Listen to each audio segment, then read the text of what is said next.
மகர ராசி அன்பர்களே, இந்த மகர ராசியை பொறுத்த வரைக்கும் நிறையா பேருக்கு நன்மைகள் நடந்துட்டுருக்கு சார். ஆனால் கொஞ்ச நாட்களாக ஓரளவு பரவாயில்லையா இருந்துச்சு. இப்போ திடீர்னு என்னன்னு தெரியல, வருமானத்தில் ஏதோ அட்டி விழுவுது, 3 மாதமாக வச்சு செய்யுது சார், என்னன்னே தெரியல அப்படிங்கிறவங்கலாம் இனி வரக்கூடிய காலங்கள் எப்படி இருக்க போகுது, தொழில் ரீதியான விஷயங்கள் உங்களுக்கு எப்படி இருக்க போகுது, கல்வி ரீதியான விஷயங்கள் எப்படி இருக்க போகுது, உடல் ரீதியான விஷயங்கள் எப்படி இருக்க போகுது, நிலம் வாங்கலான்னு அப்போ ஆசைப்பட்ட சார் ஆனால் முடியல, வீடு வாங்கலாம்னு ஆசைப்பட்டு முடியல அப்படிங்கிறவங்களாம் எப்படி இருக்க போகுது, வாகன ரீதியான விஷயங்களில் உங்களுக்கு என்னெல்லாம் நடக்க போகுது, அது எப்படிலாம் நீங்கள் வந்து ஹேண்டில் பண்ணணும் அப்படிங்கிறது எல்லாமே இந்த வீடியோவில் சொல்ல போகிறோம்.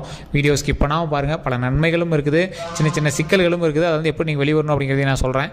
அதே மாதிரி இந்த வீடியோ ஸ்கிப் பண்ணாமல் பார்த்துட்டு வேறு எந்த ஒரு விஷயமா இருந்தாலும் கமெண்ட் செக்ஷனில் பதிவிடுங்க. நான் சொல்கிறது உண்மையாக இருந்தால் உண்மை அப்படின்னு மறக்காமல் கமெண்ட் செக்ஷனில் பதிவிடுங்க. சரி சார், இப்போ நிறைய பேர் தனிப்படையான ஜோதிடம் பார்க்கணும் அப்படின்னு ஆசைப்பட்டீங்க. மீனம், இந்த மகரம், இந்த மாதிரி ராசியில் இருக்கிறவங்க எல்லாருமே வந்து பார்த்திங்கன்னா இப்போ லட்சக்கணக்கில் இருப்பாங்க, கோடி கணக்கில் இருப்பாங்க. இவங்களெலாம் என்ன சொல்கிறது அப்படின்னா, ஒரு வீடியோவை பார்த்து உங்களை வந்து முழுசாக எல்லாத்தையுமே கணிச்சிட முடியாதுங்க. தனிப்படையான ஜாதகம் எதுக்கு அப்படின்னா, உங்களுக்கு தசாபுத்தி தனியாக இருக்கும், லொக்கேஷன் ஒன்று உங்களுக்கு தனியாக இருக்குங்க.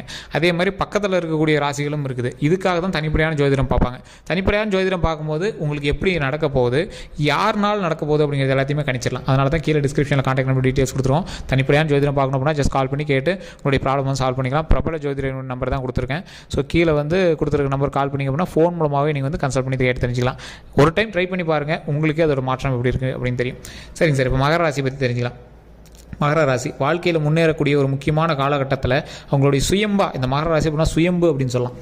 எப்படி மற்றவங்களை வந்து யார்கிட்டையுமே ஒரு கைப்பிடிச்சி அவங்க ஏற்றி விட்டுக்கிட்டு மற்ற ராசிக்கு வந்து ஹெல்ப் பண்ணிட்டு இருப்பாங்க. ஆனால் இந்த மகர ராசி பொறுத்த வரைக்கும் அவங்க கைப்பிடிச்சி மற்றவங்களை தூக்கி விடுவாங்க. அந்த அளவுக்கு ஒரு முக்கியமான ராசி இந்த மகர ராசி.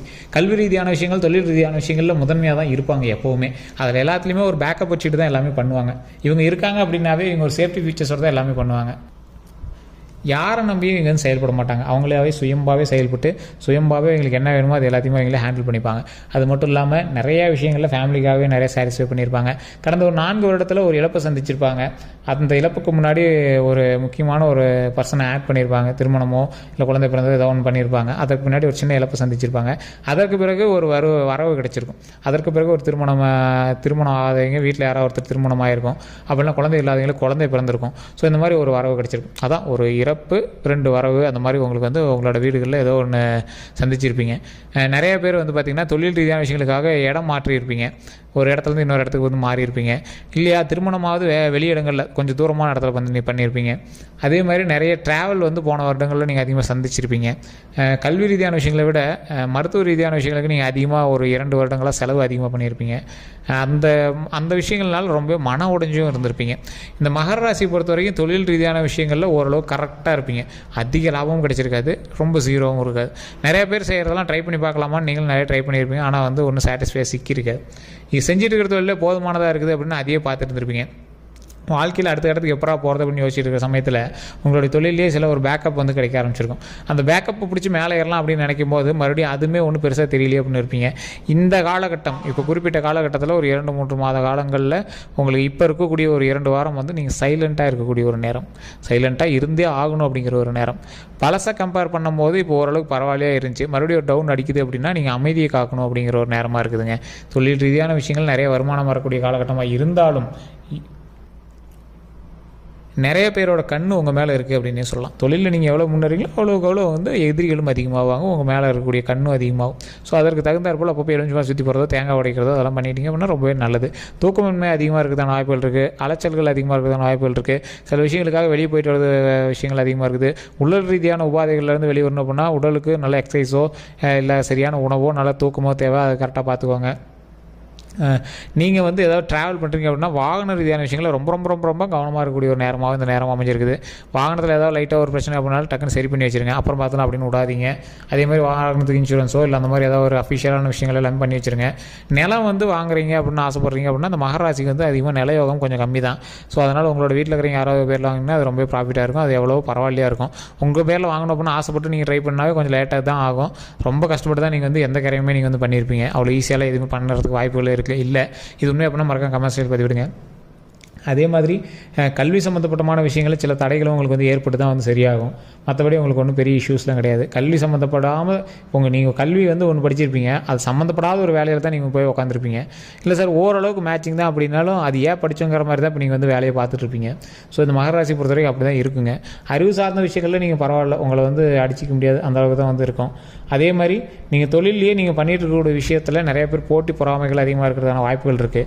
ஸோ குறிப்பிட்ட இடத்துல நீங்கள் தொழில் பண்ணக்கூடிய இடத்துல திருப்பதி ஏழுமலையானுடைய புகைப்படத்தை வச்சு ஓம் திருப்பதி ஏழுமலையாக போற்றி, ஓம் திருப்பதி ஏழுமலையாக போற்றி, ஓம் திருப்பதி ஏழுமலையாக போற்றி அப்படின்னு மறக்காம கமெண்ட் செக்ஷனில் பதிவிட்டு ஃப்ரீ டைமில் நீங்கள் வந்து அதை சாமி முன்னாடி சொல்லி பாருங்கள். அதே மாதிரி விளக்கேற்றி வழிபடுங்க. உங்கள் ஆஃபீஸ்லேயோ மற்ற இடத்துலையோ விளக்கேற்றி வழிபட்டீங்க அப்படின்னா ரொம்பவே நல்லது. ஸோ நெய் விளக்கேற்றி வழிபடுங்கன்னா ரொம்பவே நல்லது. அதே மாதிரி பஞ்சகவிய விளக்குன்னு சொல்லுவாங்க, அதை வாங்கி நீங்கள் பண்ணுங்கள். ஸோ பாருங்கள், நம்மளோட ப்ராடக்ட்லேயே கூட இருக்கும் உற்சாகமில், நீங்கள் வேணும் அப்படின்னா நீங்கள் வந்து வாங்கிக்கலாம். ஸோ அதே மாதிரி அந்த பஞ்சகவிய விளக்கை யூஸ் பண்ணுறீங்க அப்படின்னா சாம்பிராணி மாதிரியும் காட்டிக்கலாம். அது வந்து நீங்கள் 10 வச்சுட்டு சாம்பிராணியாகவும் காட்டிக்கலாம். மண் விளக்கு கிடையாது. பஞ்சகவிய விளக்குனா மாட்டினுடைய 5 பொருட்களால் செய்யப்பட்ட விளக்கு. அது வந்து நீங்கள் பக்கத்தில் எங்கே ஸ்டோரில் கிடைச்சினாலும் நீங்கள் வாங்கிக்கலாம். இல்லை வேணும் அப்படின்னா கமெண்ட் செக்ஷனில் பதிவு விடுங்க, உங்களுக்கு வந்து டீட்டெயில்ஸ் சென்ட் பண்ணுவாங்க. ஸோ இந்த ஒரு விஷயம் மட்டும் இல்லாமல் தொழில் ரீதியான விஷயங்களில் உங்களுக்கு வந்து சின்ன சின்ன முடக்கங்கள் இப்போ இருக்கிறதுக்கான நேரம். ஸோ அதனால் அதிலேருந்து வெளிவரத்துக்கு என்னெல்லாம் பண்ணுமோ அதெல்லாம் போய் ட்ரை பண்ணுங்கள். முடங்கி உட்காந்துடக்கூடாது. நிறைய பாசிட்டிவ் விஷயங்கள் வந்து உங்களுக்கு நடக்கிறதுக்கான வாய்ப்புகள் அதிகம். ஸோ முடங்கி உட்காந்து நீங்கள் வந்து அந்த டைமை வேஸ்ட் பண்ணிடாதீங்க. குறிப்பிட்ட டைமில் ஏற்றம் இறக்கங்கள் இருக்கத்தான் செய்யும். பழசை கம்பேர் பண்ணும்போது இப்போ ஓரளவுக்கு உங்களுக்கு வருமானம் பரவாயில்லையாகவே இருக்கும். சிலருக்கு முடங்கியே இருக்கும். தொழில் வந்து 3 மாதம் முடங்கியே கூட இருக்கலாம். ஆனால் போக போக அது வந்து சரியாக ஆரம்பிக்கும். ஸோ அதனால் முடங்கி உட்காந்துடாதீங்க. கொஞ்சம் லேக் அடிக்கிறதுக்கான நேரம் தான் இது. ஒரு கண் அப்படின்னு கூட நீங்கள் வச்சுக்கலாம். அதுக்கப்புறமேட்டு உங்களுக்கு வந்து லைஃப் நல்லாயிருக்கும். அதனால் இப்போ ஒரு கண் பட்டிருக்கு அப்படிங்கிறதுனால கொஞ்சம் சரியாகும் அப்படிங்கிற காலகட்டம் தான். ஸோ அதனால் நீங்கள் வந்து கவலைப்படாமல் அடுத்தடுத்த ஸ்டெப்புக்கு வந்து மூவ் ஆகுங்க. சின்ன சின்ன மாற்றங்கள் உங்களுக்கு ஏற்பட உங்களுக்கு வந்து அப்படியே தெரிய ஆரம்பிச்சிடும். ஸோ கல்வி சம்மந்தப்பட்டமான விஷயங்கள் இப்போ ஓரளவுக்கு பரவாயில்லையாக இருக்குது. வாகனம் சம்மந்தப்பட்டமான விஷயங்களில் நீங்கள் கொஞ்சம் கவனம் தேவை. அதேமாதிரி டாக்குமெண்ட் ரீதியான விஷயங்கள், ஏதோ ஒரு லேண்டு வாங்குறீங்க, வீடு வாங்குறீங்க, அந்த மாதிரி ஏதோ லீஸுக்கு எடுக்கிறீங்க அப்படின்னா அதை கொஞ்சம் பார்த்து சரிப்பட எல்லாத்தையுமே பண்ணிங்க அப்படின்னா போதுமானது.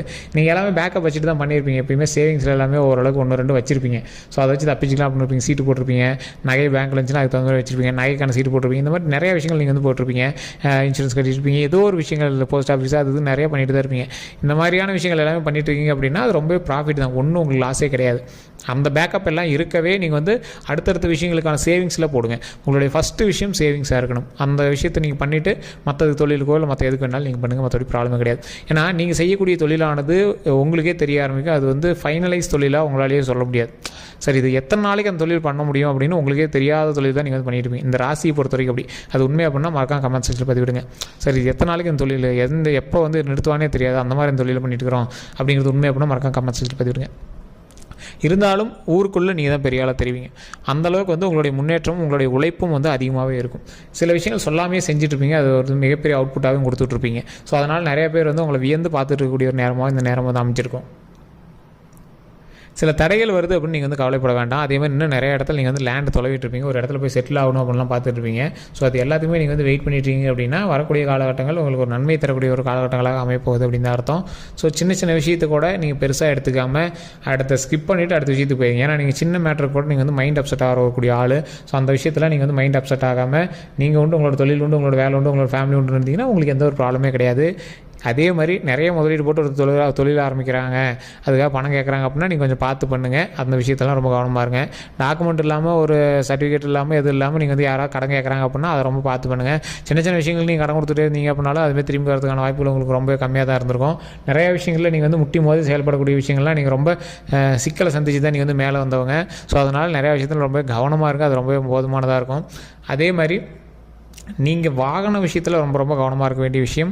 அதே மாதிரி உடல் ரீதியான விஷயங்களை லைட்டாக ஏதாவது பண்ணிச்சு அப்படின்னா உடனே டாக்டரை பார்த்துருங்க. ஸோ அது அப்புறம் பார்த்துலாம் வெயிட் பண்ணிவிட்டு ஜாதகத்தில் நல்லா தான் சொன்னாங்க, ஒன்றும் பிரச்சனைலாம் உட்காந்துருக்காங்க. உடல் ரீதியான எந்த ஒரு விஷயம் இருந்தாலும் ஜாதகத்தை நம்பி உட்காந்துருக்கூடாது. உடனே போய் டாக்டர் பார்த்தணும். இதை டிஸ்க்ளைமராக சொல்கிறோம். கல்வி ரீதியான குழந்தைகள் ரீதியான விஷயங்களுக்கு ஜாதகத்தை பார்த்துட்டு நம்பிட்டு உட்காந்துருக்கூடாது. அவங்களுக்கு என்ன தேவையோ அதை வந்து கரெக்டாக நீங்கள் வந்து பண்ணிடணும். இதுதான் வந்து முக்கியமான ஒரு டிஸ்க்ளைமராகவே நான் வந்து இந்த வீடியோவில் சொல்கிறேன். இந்த வீடியோவில் எல்லா ராசினருக்கு இது வந்து மெயினாக சொல்லக்கூடிய ஒரு விஷயம். ஏன்னா ஜாதகங்கிறது எல்லாத்துக்கும் பொதுவானது கிடையாதுங்க. எல்லாத்துக்கும் வெவ்வேறு மாதிரி அமைஞ்சிருக்கும். தனிப்படையான ஜாதகம் அப்படிங்கிறது இப்போ நம்ம சொல்கிறது பொது பலன் தான் சொல்லிட்டு இருக்கோம். அதுவும் கும்பராசிக்கு, சரி இந்த மகர ராசிக்கு பொது பலன் தான் சொல்லிட்டு இருக்கோம். ஸோ ஒவ்வொரு ராசிக்கு தகுந்த மாதிரியும் இப்போ நம்ம சொல்கிறோம் அப்படின்னா 10 கோடி பேர் 20 கோடி பேர் அதில் இருப்பான். அதில் 80% வந்து உங்களுக்கு வந்து மேட்ச் ஆகும். மீதி 20% மேட்ச் ஆகலை அப்படிங்கிறதுக்கான காரணம் என்ன அப்படின்னா அந்த ஆள் வேற ஒரு ஆள் இருப்பான். மகரத்தில் பிரித்து தான் வந்துட்டுருங்க. அதுக்கு தகுந்த தசாபுத்தி இருக்குது, நட்சத்திரம் இருக்குது, அதே மாதிரி வேறு லொக்கேஷன் இருக்குது, நிறைய இருக்குதுங்க அதில். அதனால் நீங்கள் நிறையவே பார்த்து பொறுமையாக தான் நீங்கள் வந்து பண்ணக்கூடிய ஒரு நேரமாக அமைஞ்சிருக்கு. ஸோ அதனால் நீங்கள் வந்து எந்த விஷயம் பண்ணாலும் பார்த்து பண்ணுங்கள். தொழில் ரீதியான விஷயங்களில் கவனம் தேவை, மற்ற வாகன ரீதியான விஷயங்கள், உடல் ரீதியான விஷயங்கள் கவனம் தேவை. மற்றபடி ஒன்றும் பெரிய ப்ராப்ளம்லாம் கிடையாது, இஷ்யூஸ்லாம் கிடையாது. மற்றபடி எல்லாமே பர்ஃபெக்டாக தான் இருக்குது. சின்ன சின்ன இடமாற்றங்கள் உங்களுக்கு இருக்குது அப்படின்னா அது வந்து கொஞ்சம் மைண்டை சிரிச்சுக்கிட்டே அதை வந்து மூவ் பண்ணுங்கள். ரொம்ப கசந்துக்கிட்டு அது ரொம்ப ஃபீல் பண்ணிட்டுலாம் பண்ணிட்டு இருக்காதிங்க. நன்மை தரக்கூடிய காலகட்டம் அப்படிங்கிறதுனால கொஞ்சம் பார்த்து பொறுமையாகவே எது பண்ணாலும் நன்மை தாங்க. ஸோ அது வந்து ப்ராப்ளம் கிடையாது. ஸோ வேறு ஏதாவது கருத்துக்கள் இருக்குது அப்படின்னா மறக்காம கமெண்ட் செக்ஷனில் பதிவிடுங்க. இந்த வீடியோ பிடிச்சா லைக் பண்ணிக்கோங்க, உங்களோட நண்பர்களுக்கு பகிருங்க. இதுவரை நம்ம சேனலை சப்ஸ்கிரைப் பண்ணிட்டு பக்கத்தில் பெல் பட்டன் ப்ரெஸ் பண்ணி அதில் ஆல் அப்படின்னு கிளிக் பண்ணிக்கோங்க. ஃபேஸ்புக்கில் பார்த்துட்டு இருக்கீங்க அப்படின்னா ஃபாலோ பண்ணிக்கோங்க. எல்லாருக்கும் நன்றி நண்பர்களே.